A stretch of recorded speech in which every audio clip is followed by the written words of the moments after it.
मग नंतर त्यांनी सांगितलं की एक अक्षय कुमार आणि परिणीती चोप्रा हे लीड मध्ये कॅरेक्टर आहेत त्यांचे, आणि त्या चित्रपटाचं नाव केसरी.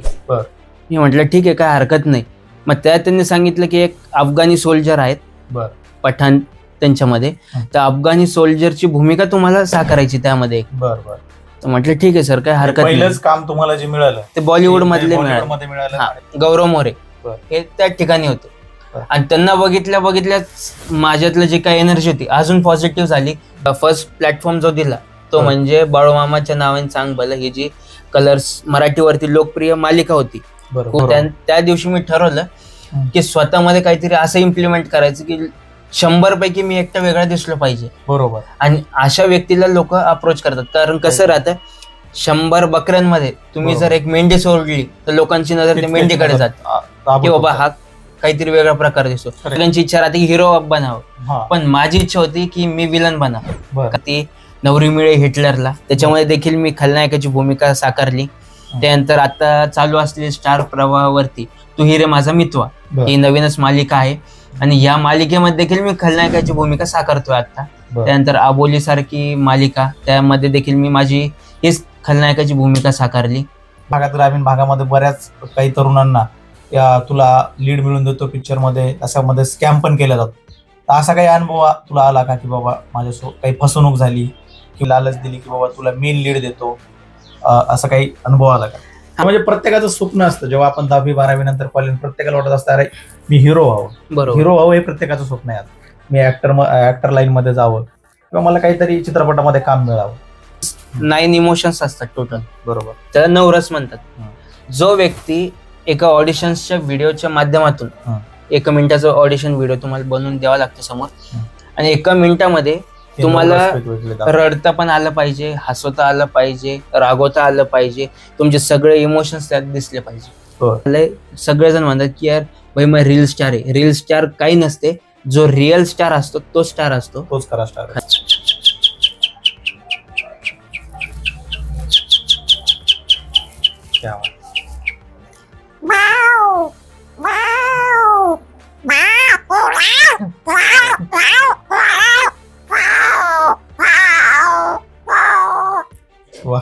अशा एक्टिंग ऐसी करो कि जैसे कि जिंदगी जी रहे हो, और जिंदगी ऐसे जियो कि जैसे एक्टिंग कर रहे हो.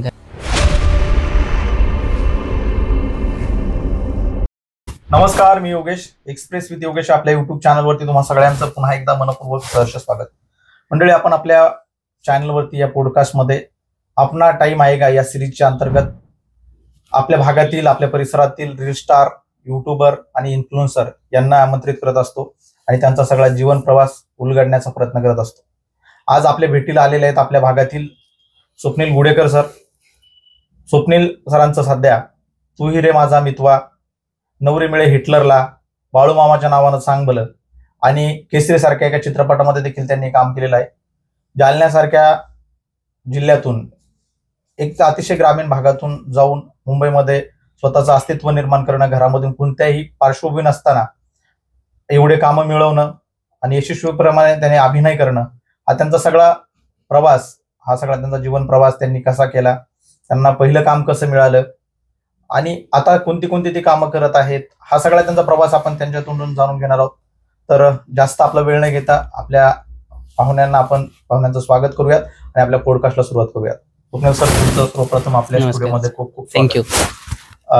मी आपल्याला विनंती करेल की आपल्या पॉडकास्टला सुरुवातीला आपण थोडक्यामध्ये आपला परिचय आणि आपली पार्श्वभूमी, आपण कुठून आलाय ते आपल्या प्रेक्षकांना सांगा.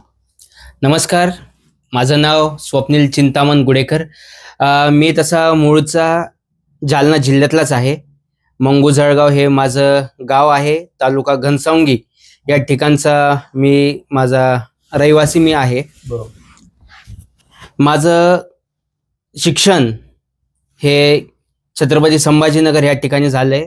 मी माझं 1ली ते 4थी पर्यंतचं जे शिक्षण होतं ते सेंट झेवियर्स हायस्कूल या ठिकाणी केलं, आणि त्यानंतर जी होली क्रॉस इंग्लिश हायस्कूल ही कॉन्व्हेंट स्कूल आहे, त्या स्कूलमध्ये माझं पूर्ण शिक्षण झालं. त्यानंतर मी महाविद्यालयात शिवछत्रपती महाविद्यालय N3 सिडको छत्रपती संभाजीनगर औरंगाबाद या ठिकाणी केलं. त्यानंतर मी इंजिनिअरिंगला ऍडमिशन घेतलं सर. बरं. इंजिनिअरिंगचे 3 वर्ष मी काढले. परंतु थर्ड इयरला माझा एक सब्जेक्ट बॅक आला. बर. आणि बॅक आल्यानंतर मी थोडं टेन्शन मध्ये आलो की काय करायचं. मी न काय करता घरचे मला बोलत होते की सब्जेक्ट बॅक राहील तरी चालेल, परंतु तुझं जे IT मध्ये मी करत होतो इंजिनिअरिंग, तर इंजिनिअरिंग चालू असताना मी ते ड्रॉप केलं अचानक. मग त्यानंतर मी स्पोर्ट्स मध्ये ऑलरेडी होतोच. मी बेसबॉल आणि सॉफ्टबॉलचा हा नॅशनल प्लेअर आहे मी. आणि इंटर युनिव्हर्सिटी देखील खेळलेलो आहे, डॉक्टर बाबासाहेब आंबेडकर मराठवाडा युनिव्हर्सिटी मधनं. मी पुन्हा माझं ग्रॅज्युएशनचं शिक्षण शिवछत्रपती महाविद्यालय या ठिकाणी केलं BSc मध्ये. त्यानंतर मी 2018ला BPEd केलं जालन्यामध्येच भारत कॉलेजमध्ये. आणि BPEd झाल्यानंतर मी मास्टर ऑफ फिजिकल एज्युकेशन हे बीड मध्ये मी पूर्ण केलं. आणि हे चालू असतानाच माझ्यामध्ये मी लहानपणापासूनच काय म्हणतात ना त्याला, अंगामध्ये किडे असणं. घरचे बोलतात की यार तू बालपणापासूनच खूप खोडसळ आहेस. तर ते कुठेतरी मला असं वाटतं की जे किडे म्हणतो ना, ते किडे मला आता मला कामा येते.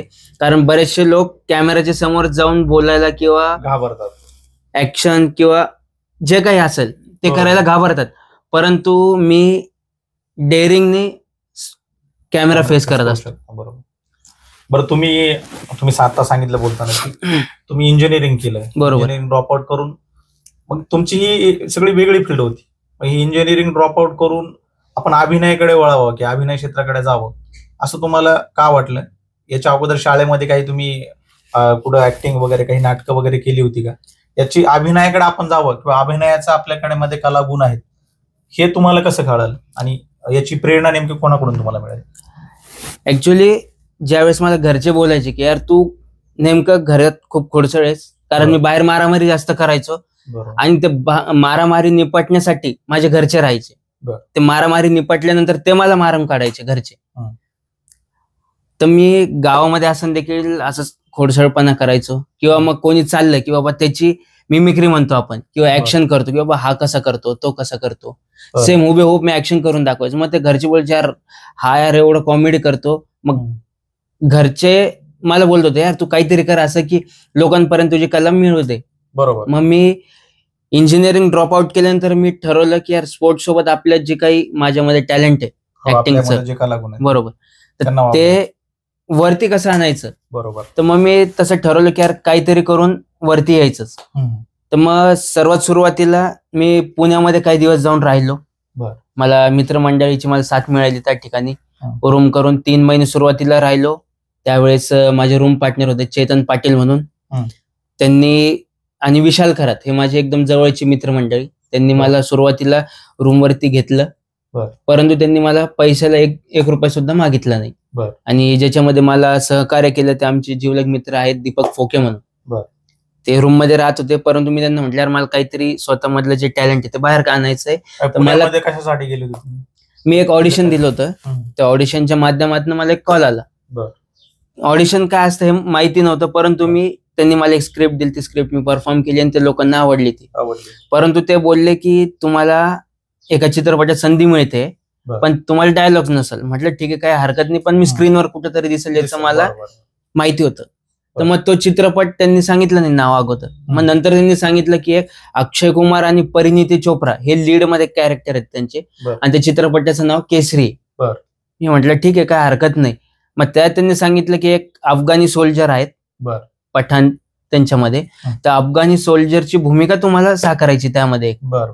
तर म्हटलं ठीक आहे सर काय हरकत नाही. पहिलंच काम तुम्हाला जे मिळालं ते बॉलिवूड मधले मिळालं.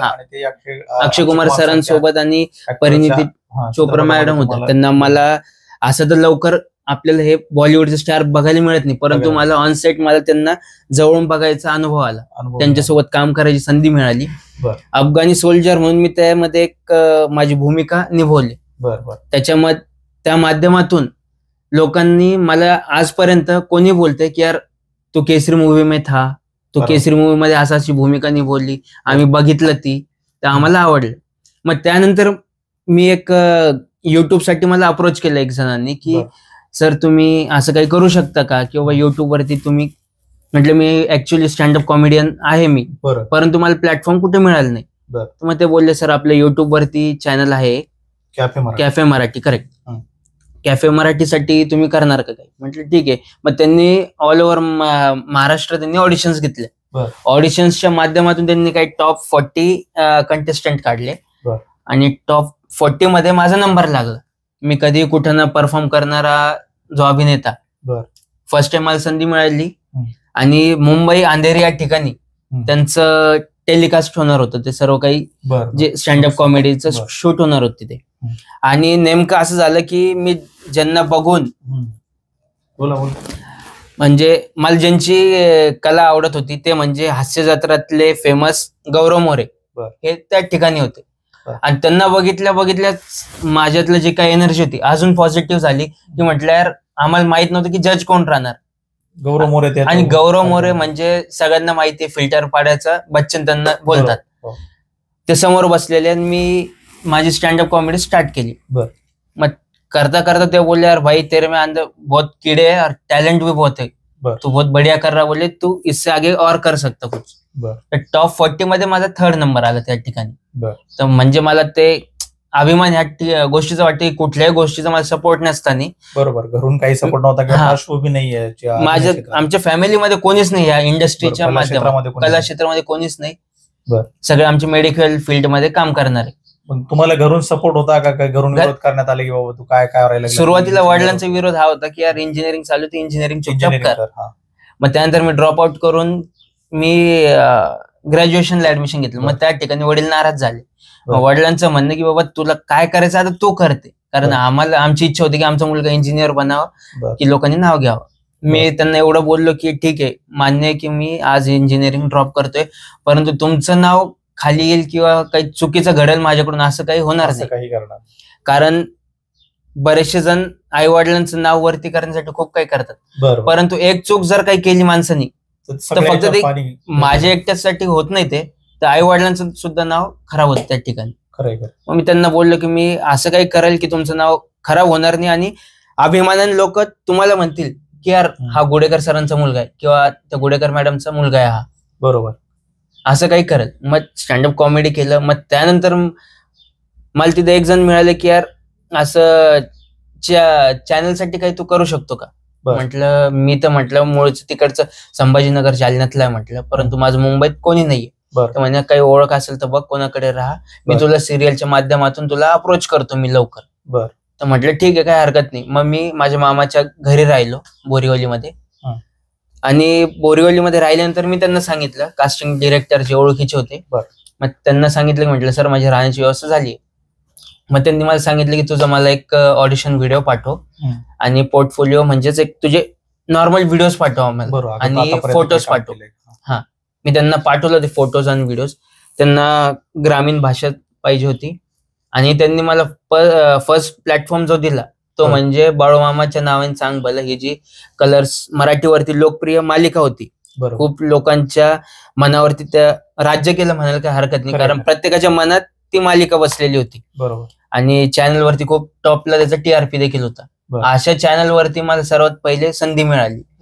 आणि एक ठीक आहे गावकऱ्याच्या भूमिकेत मी होतो आणि त्या ठिकाणी मला डायलॉग्स वगैरे बरेचसे होते ग्रामीण भाषेमध्ये. हा, बरेचसे डायलॉग्स होते. फर्स्ट टाइम मी ते कलर्स मराठीवरती माझे डायलॉग प्रेझेंट केले मी चॅनलला.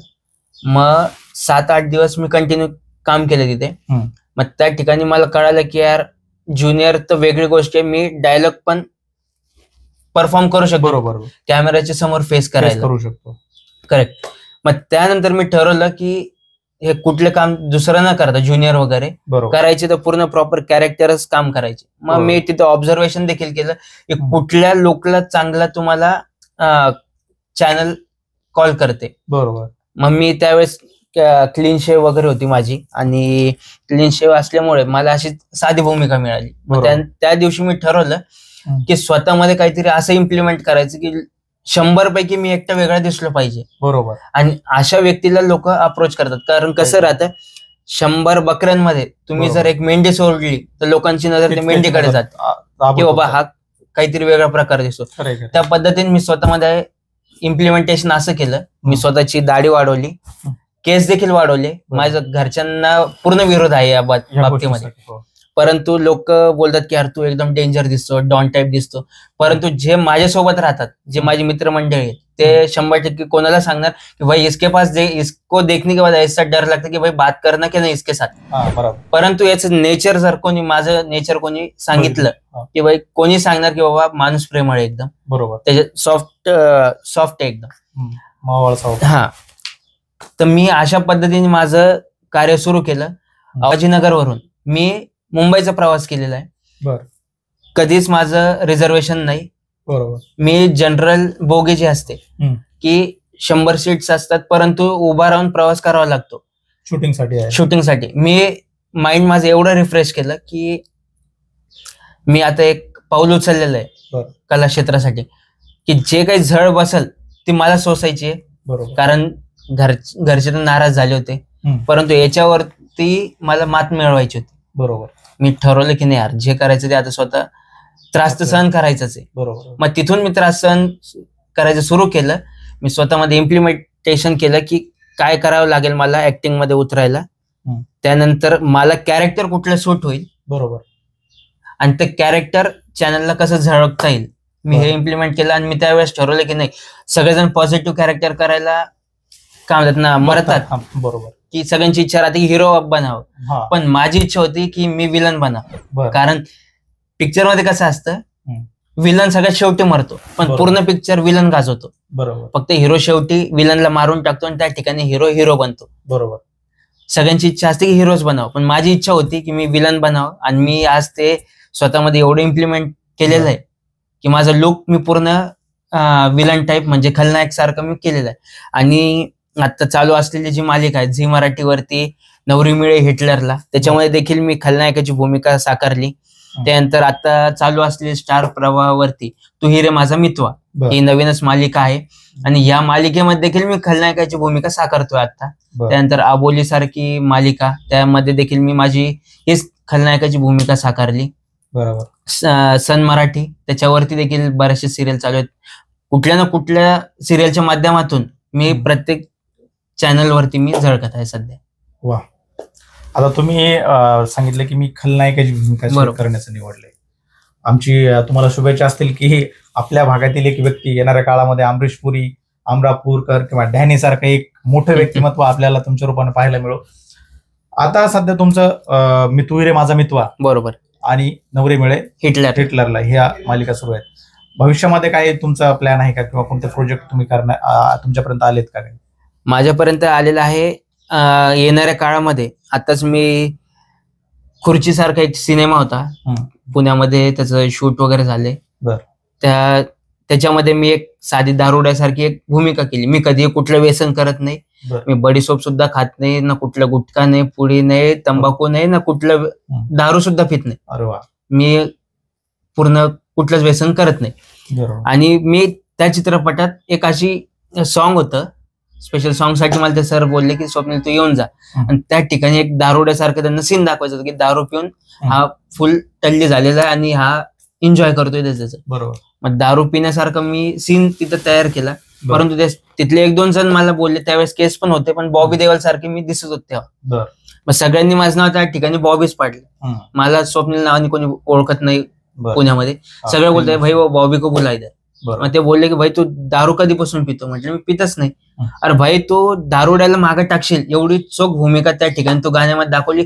पक्का असं वाटत होतं की पक्का तू दारू पिलेला आहे फुल. मग त्यांना ती भूमिका आवडली. त्यानंतर मी त्यांच्या टीम सोबत मी अप्रोच झालो, आणि येणाऱ्या काळामध्ये अंडर 18 नावाचा एक चित्रपट आहे. म्हणजे 18 वर्षाखाली मुलांच्या माइंड मध्ये कसं राहते की अभ्यासामध्ये त्यांचं माइंड राहते, परंतु काही जणांचं माइंड असं असतं की ज्याचं अभ्यासात लक्ष लागत नाही, तो लगेच गुन्हेगारी क्षेत्रामध्ये उतरतो की काही करायचं पण टॉपला जायचं.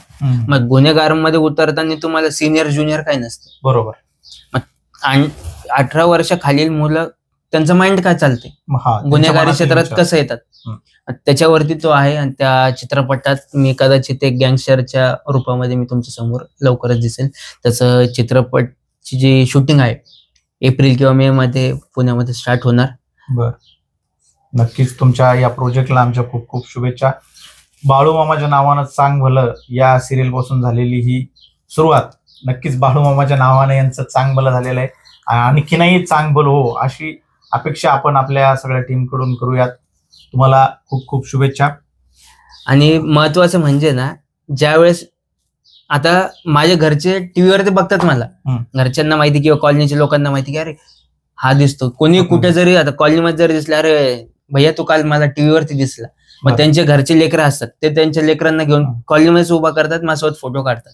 मी त्यांना एवढं बोलतो, तुम्ही मालिकामध्ये निगेटिव्ह रोल करता, खलनायकाची भूमिका करता, तर असं रिअल लाईफ मध्ये काही त्याचा इम्पॅक्ट होतो का की बाबा अरे हा खलनायक आहे, हा गुंडा चालला गुंडा, असं काही नाही? काही अनुभव आला का तुम्हाला? हा आहे ते, कारण ज्यांनी मला चॅनल वरती तसं बघितलंय, मला गुंडाभाई म्हणून बरेच जण ओळखतात संभाजीनगर मध्ये, गुंडाभाई. तर कोणी बोलतात अरे भाई गुंडाभाई जा रहा, असं बोलतात. पण कोणाची अशी हिंमत होत नाही की बोलायची. मग ते कंटिन्यू ज्या वेळेस मला स्टेअर करतात, कुठे मी संभाजीनगर मध्ये कॅनॉट प्लेस म्हणून एक एरिया आहे, त्या ठिकाणी असंच मित्रमंडळी कोणी आली की चहा वगैरे प्यायला जात असतो आम्ही. मग त्या ठिकाणी कोणी बघतं की यार ते स्टेअर करतात, मीच त्यांना म्हणतो अरे भैया काय झालंय. मग ते मला येऊन बोलतात दादा म्हणे आम्ही तुम्हाला चॅनल वरती बघितलं, तुम्ही अशी भूमिका. हो म्हणजे आम्ही बऱ्याच वेळेस तुम्हाला बघतोय पण बोलायची हिंमत नाही झाली. म्हटलं यार मी फक्त चॅनल वरती त्या रूपात दिसतो, परंतु मी त्याचा अपोजिट आहे, मी इथे मी तसा नाहीये अजिबात. बरं, एक वेगळा प्रश्न असा आहे की आपण बघतो की आम्ही सामान्य लोक बघतो की महिलांच्या बाबतीत ज्या मुली असतील किंवा काही ऍक्ट्रेस फिल्म लाईन मध्ये यायचं असेल तर त्यांना कास्टिंग काउचला खूप समोर जावं लागतं. बरोबर. तर म्हणजे पुरुषाच्या बाबतीत असं काही होतं का मागणी केली जाते, तुला जर हे कॅरेक्टर पाहिजे असेल, तुला जर हे पात्र मिळवून देतो मी, त्यासाठी काही पैशाची मागणी? बरोबर. मागच्या भागात ग्रामीण भागामध्ये बऱ्याच काही तरुणांना तुला लीड मिळवून देतो पिक्चर मध्ये, अशामध्ये स्कॅम पण केला जातो. तर असा काही अनुभव तुला आला का की बाबा माझ्यासोबत काही फसवणूक झाली की लालच दिली की बाबा तुला मेन लीड देतो, असा काही अनुभव आला का? हा, तो अनुभव मात्र मला आलेला आहे सुरुवातीलाच, कारण मी नवीनच होतो. मला एक जण बोललं की बाबा तुला पहिले सर्वात सुरुवातीला आर्टिस्ट कार्ड काढावं लागेल. आर्टिस्ट कार्ड काढल्यानंतर मग तुला माझ्या थ्रू तुला लगेच काम मिळतील, आपलं प्रत्येक प्रोडक्शन हाऊसला मोठी ओळख आहे. मग मी त्याच्यामध्ये थोडं फसल्या गेलो. मग तो एकाने नंबर मला शेअर केला, नवीनच होतो, म्हटलं ठीक आहे आर्टिस्ट कार्ड काढून घेऊ आपलं जे ते लिगल प्रोसेस मध्ये.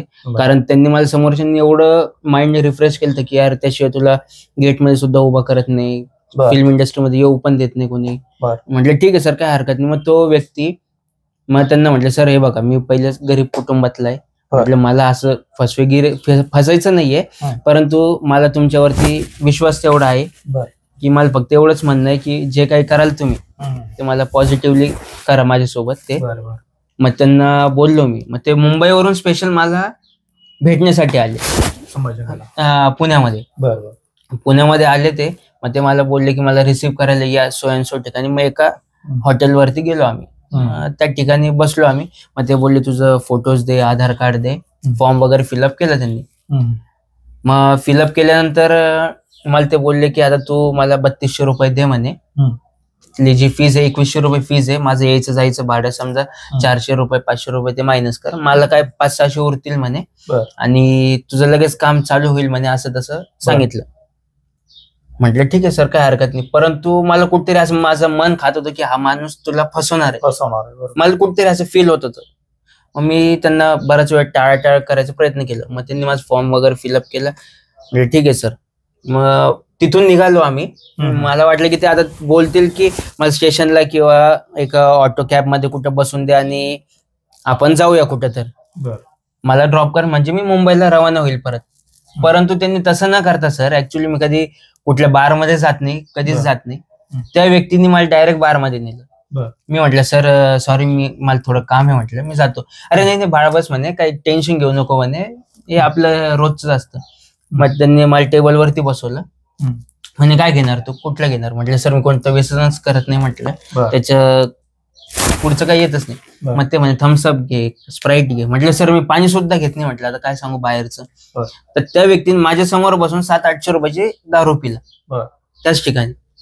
आणि मला नंतर म्हणे की स्टेशनला नेऊन घाल. म्हटलं सर सॉरी, म्हटलं स्टेशन पर्यंत नेऊन नाही घालू शकत, कारण मला थोडं बाहेर काम आहे. अशा रीतीने मी त्यांना तिथून जाऊ दिलं. तो व्यक्ती तिथून गेल्यानंतर मुंबईला गेल्यानंतर मी त्याला एवढे कॉल केले सर की बाबा माझं आर्टिस्ट कार्ड कुठे आहे, कधीपर्यंत येणार. कॉल उचलल्याने आज त्याला जवळपास 3 ते 4 वर्ष झाले कॉल माझा उचलतच नाही तो व्यक्ती. बरोबर, असे अनुभव येतात. त्याचं नाव सुद्धा आहे परंतु मला सांगायचं नाही, कारण कदाचित त्याच्यावरती पण वाईट दिवस येतील कदाचित जर त्याचं नाव हायलाइट केलं तर. परंतु माझी एक इच्छा आहे, माझं एक खरं सांगणं आहे की कधीच कोणाचं बळी होऊ नका, कारण पैसा आहे तो आपल्या मेहनतीचा पैसा असतो. जर तुम्हाला कुठलीही जर काय म्हणतात कार्ड काढायचं असेल तर एक चित्रपट महामंडळ आहे, अखिल भारतीय चित्रपट महामंडळ, त्या ठिकाणी तुम्ही लिगली जा. जे काही 2000 किंवा 2100 रुपयाचं आर्टिस्ट कार्ड असतं ते तिथं जाऊन तुम्ही तुमचं पॅन कार्ड, आधार कार्ड त्या ठिकाणी द्यायचं आणि तुमचं आर्टिस्ट कार्ड बनवून घ्यायचं.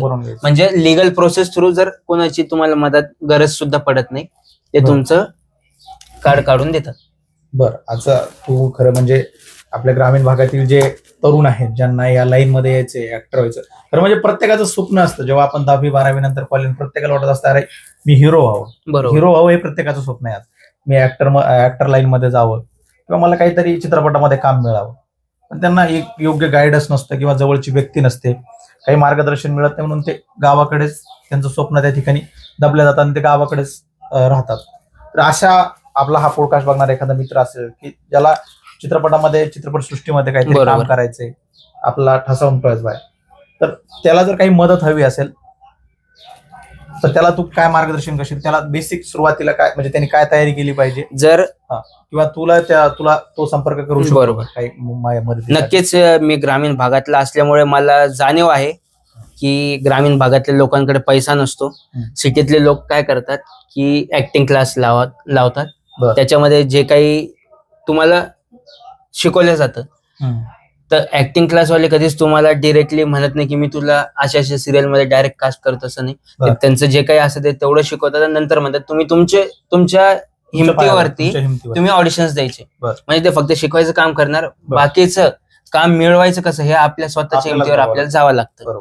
तर माझी सर्व ज्यांना या क्षेत्रामध्ये यायचं आहे त्यांना विनंती आहे की तुम्ही युट्यूब हे सगळ्यात मोठं माध्यम तुमच्याकडे आज प्रत्येकाच्या मोबाईलमध्ये आहे.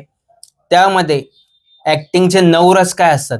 ऍक्टिंग म्हणजे फक्त कोणी येतं, आजकाल तर रील्स बघतात, रील्स वरती मोबाईल ठेवलं, रील्स फक्त एक काय आहे, एक लिपसिंग करतो आपण, आवाज दुसऱ्याचा असतो, आपण त्याच्यावरती लिपसिंग करतो, याला ऍक्टिंग म्हणत नाहीत. ऍक्टिंग म्हणजे काय असतं, तुमचं हसणं आलं, त्यात रडणं आलं, रागवणं आलं, तुमचे इमोशन्स 9 इमोशन्स असतात टोटल. बरोबर, त्याला 9 रस म्हणतात. जो व्यक्ती एका ऑडिशन्सच्या व्हिडिओच्या माध्यमातून 1 मिनिटाचा ऑडिशन व्हिडिओ तुम्हाला बनवून द्यावा लागतो समोर, आणि 1 मिनिटामध्ये तुम्हाला रडता पण आलं पाहिजे, हसवता आलं पाहिजे, रागवता आलं पाहिजे, तुमचे सगळे इमोशन्स त्यात दिसले पाहिजे, की तुम्ही कुणाला तरी बोलतायत हे फील करावं लागतं ऑडिशन मध्ये. आणि बोलता बोलता तुम्ही किती जणांना अप्रोच करतायत. बरोबर, 3 जण, 4 जण, 5 जण. तुम्हाला समोरचा रागवतोय, तुम्ही कसं समजून ऐकून घेणार? ओके, असं हे तुमचं एक रिप्लाय झालं त्याला. फक्त असं नाही की बडबड चालली, त्याला ऍक्टिंग म्हणत नाही. गिव्ह अँड टेक पण झालं पाहिजे, की फील झालं पाहिजे समोरच्याला की समोरचा काहीतरी बोलतोय आपल्याला, आपण त्याचं संभाषण ऐकून घेतोय, नंतर आपण त्याला रिप्लाय करायचं. याला म्हणतात ऍक्टिंग. परंतु आजकाल काय झालंय, सगळेजण म्हणतात की यार भाई मग रील स्टार आहे. रील स्टार काही नसते, जो रिअल स्टार असतो तो स्टार असतो, तोच खरा स्टार. खरं रील्स फक्त आजकाल काय फक्त एक तुम्हाला रीच देते. नक्कीच सुरुवातीला सांगितल्याप्रमाणे तू एक चांगला मिमिक्री आर्टिस्ट पण आहे. करेक्ट. तर आपला पॉडकास्टच्या शेवटीला आम्हाला तुझ्याकडून एक तुझी मिमिक्री ऐकायला आवडेल. मी तुला विनंती करेल की तुझ्या आवडीची, तू ज्याच्यामध्ये परफेक्ट मिमिक्री करू शकतोस अशी एक मिमिक्री आम्हाला करून दाखव. आता तुम्ही जर हास्य जत्रा बघत असाल तर त्यामध्ये समीर चौगुले सर आहेत. तर ते त्या ठिकाणी एक मोठा कलाकार आहेत, ते मोठे अभिनेते आहेत. ते देखील डोरबेलचा आवाज करतात. परंतु मी असंच एक दिवस घरात बसले मी ट्राय केलं स्वतःला की यार आपल्याला जमू शकेल का असं. परंतु मी ज्यावेळेस बेल घरात वाजत होतो, घरचे बोलले की आपल्या घराला डोरबेल नाही, अशी म्हणे वाजते कुठे, म्हणे मग कोणाची वाजते. नंतर काही वेळानंतर मी सांगितलं त्यांना सहज की म्हटलं तो आवाज मी काढत होतो म्हटलं, आणि म्हणे शक्यच नाही म्हणे असं. नाही म्हटलं मी असं ट्राय केलं. तर मग ते म्हणे काढून दाखव. तर मी तुमच्या समोर एक तो डोरबेलचा आवाज काढतोय. नक्कीच.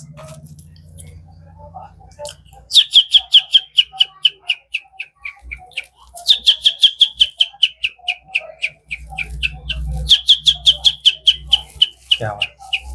मग त्यानंतर एक दिवस ट्रेन मध्ये चाललो होतो आणि आमचे साले साहेब आहेत सोबत. तर मग ते एक दिवस त्यांना मी मॅचेस साठी नेलं होतं नॅशनलच्या सिलेक्शन साठी. मग त्यांना माहिती होतं की माझ्यामध्ये काहीतरी किडे आहेत. मग ते मला बोलले, अरे जिजू म्हणे एक मला आवाज काढून दाखवा ना. म्हटलं ठीक आहे. नेमकं नांदेड वरून आम्ही संभाजीनगरला चाललो होतो आणि ट्रेन मध्ये होतो आम्ही. तर नेमकं उतरायचं होतं आम्हाला 5-10 मिनिटाच्या अंतरावरती. मग ते बोलले, यार आवाज काढून दाखवा. सहज त्यांना काय आठवलं माहित नाही. मग त्यांना म्हटलं, यार निखिल थोडं माझ्यापासून दूर जाऊन उभा राहा म्हटलं आणि दुरून ऑब्झर्वेशन कर म्हटलं मला. म्हणे काय झालं म्हटलं, दूर उभा राहा म्हटलं, तुला कळेल म्हटलं काय. म्हटलं ठीक आहे. तर मी लिटरली मांजरीचा आवाज त्या ठिकाणी त्या रेल्वेच्या बोगीमध्ये सुरू केला. कोणालाच माहित नव्हतं सर की आवाज येतो कुठून. पण सगळेजण म्हणतात, यार भाई बिल्ली किसने लाया इधर, बिल्लीला आहे किसने. कोणाला समजतच नव्हतं. आणि मी ऍक्टिंगच्या बाबतीमध्ये बाप झाल्यासारखं जवळपास. म्हणजे ऍक्टिंग म्हणजे माझ्या अंगात एवढी आता आज शिरलोय मी ऍक्टिंग मध्ये. बॅग मध्ये काहीच नव्हतं. बॅग मी अशी शोल्डर वरती पकडली अशी. बॅग मी हाताने हलवत होतो. कोणाला कळत नव्हतं. आणि मान अशी खाली करून मी आवाज काढत होतो. लोक म्हणे क्या हिल रहा है. बोला कुछ नहीं यार. बोला बिल्ली. अरे बोले हम नांदेड़ से आवाज सुन रहे बोले, लेकिन अब भी पता चला कि आपके बैग में बिल्ली. तो बोले कब से आवाज कर रहे. बोले उसको पानी पिलाओ कुछ. नहीं बोला बाहर निकालेंगे तो भाग जाएंगे बोला वो अभी, उतरने का समय बोला अभी. तर मग त्या ठिकाणी आवाज मी असं करत होतो.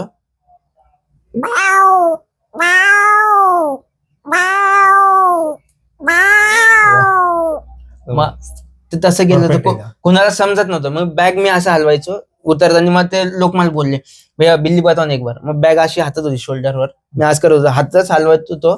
परंतु फील असं येत होतं जसं का मांजर हलते आतमध्ये. अरे थांब ना भाई, थांब ना, उतरायचंय म्हटलं आपल्याला, थांब 2 मिनिटं. अरे भैया क्या हो गया. बोला वो यार अभी तक शांत बैठी थी, अभी उतरने का समय बोला तो अभी ज्यादा चुलबुल कर रहे बोला वो अभी. बोले लिटरली उतरता उतरता पण त्यांनी मला ते बोलले की यार आम्हाला दाखवा म्हणे. आणि ज्यावेळेस आम्ही साले साहेब होते सोबत, ते बोलले. मग त्यांनी घरी जाऊन सांगितलं म्हणे यांनी असं असं केलं, अख्खी बोगी परेशान केली म्हणे यांनी की आवाज कुठे. लिटरली भांडण्याचा आवाज कसा राहतो गिव्ह अँड टेक मांजरात, ते तुम्हाला दाखवतो एक.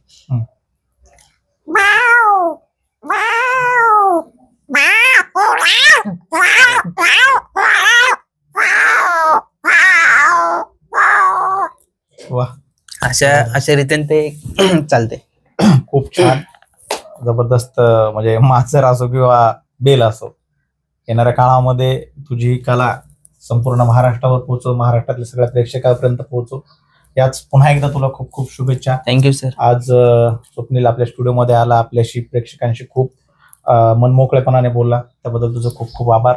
आणि पुन्हा एकदा असाच आपण पॉडकास्ट करायची संधी तुझ्यासोबत मिळो नक्की देखील अपेक्षा करतो. आणि या ठिकाणी थांबतो. आपल्याला व्हिडिओ कसा वाटला याबद्दलच्या आपल्या प्रतिक्रिया कमेंट बॉक्समध्ये आम्हाला नक्की कळवा. हे चॅनल माझी विनंती आहे सर्वांनी सबस्क्राईब करा, म्हणजे येणाऱ्या काळामध्ये जे काही येणारं प्रत्येक पॉडकास्ट जे आहे हे नोटिफिकेशन तुम्हाला मिळेल. आणि प्रत्येकाला या पॉडकास्टच्या माध्यमातून नवीन कलाकार म्हणा किंवा कोणी बिझनेसमॅन असेल, कोणी रील स्टार असेल, कोणी ना कोणी तुम्हाला नक्कीच यांच्या माध्यमातून तुम्हाला मिळेल. बिलकुलच. तुमच्या सगळ्या या प्रवासाला पुन्हा एकदा आमच्या खूप खूप थँक्यू सर. तुमच्या सगळ्या फॅमिलीला देखील आमच्याकडून अभिमानाची गोष्ट आहे की तुम्हाला सगळ्या सगळ्यांनी सपोर्ट केला. तुमची सगळी फॅमिली, तुमची पत्नी पण तुम्हाला सपोर्ट करते. बरोबर. ऐकून खूप बरं वाटलं. जाता जाता फक्त एवढंच म्हणेल, योशोचं एक वाक्य मला आठवलं, ते वाक्य मी बोलतो आणि आपल्या पॉडकास्टला आपण वेळ करू की म्हणजे अक्षय खन्नाचा तो सीन मला आठवला की अक्षय खन्ना ओशोकडे गेला होता आणि त्यानं मार्गदर्शन म्हणजे ओशोला विचारलं होतं की मुझे एक्टिंग के बारे में कुछ बताओ. तो ओशो त्याला म्हणणार होता की एक्टिंग ऐसी करो की जैसे की जिंदगी जी रहे हो और जिंदगी ऐसे जियो की जैसे एक्टिंग कर रहे हो. तो हे वाक्य आपल्याला सुद्धा सगळ्या जीवनामध्ये जरी आपण आत्मसात केलं तर आपल्याला आपलं जीवन खूप सुंदर होईल असं मला वाटतं. एवढंच या निमित्ताने बोलतो आणि या ठिकाणी थांबतो. पुन्हा भेटू नवीन व्हिडिओमध्ये एका वेगळ्या विषयासह, वेगळ्या पाहुण्यांसह. आजच्या पुरतीच थांबतो. धन्यवाद. जय हिंद. थँक्यू.